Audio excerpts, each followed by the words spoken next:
La mort de Gene Hackman et de son épouse Betsy Arakawa a bouleversé Hollywood. Si l'acteur oscarisé s'est éteint à 95 ans, c'est surtout l'ordre des décès qui intrigue.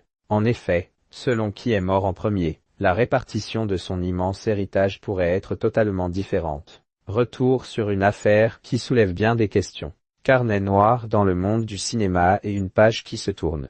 Gene Hackman, l'acteur oscarisé pour French Connection et inoubliable Lex Luthor dans Superman, a été retrouvé mort à son domicile de Santa Fe, au Nouveau-Mexique, le 26 février 2025. Il avait 95 ans.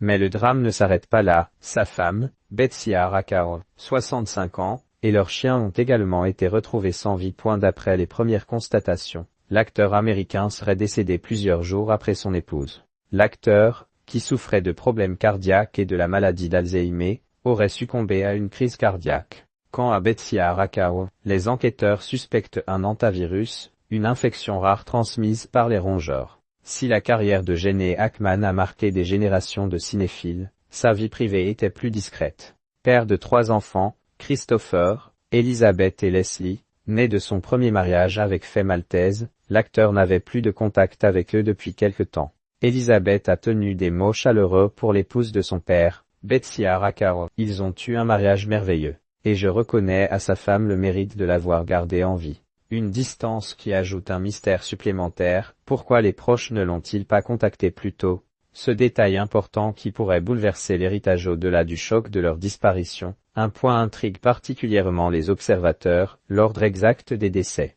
Et ce n'est pas anodin.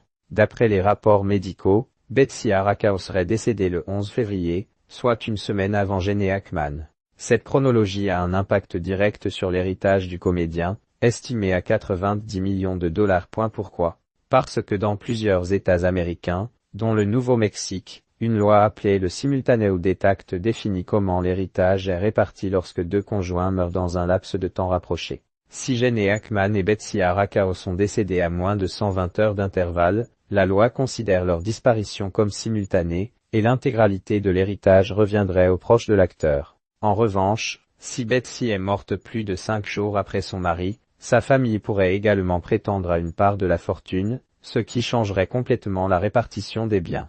Mais puisque Betsy serait décédée avant lui, légalement, elle ne pouvait plus hériter de son mari. Toute la fortune de Gene Hackman reviendrait donc à ses héritiers directs, probablement ses enfants.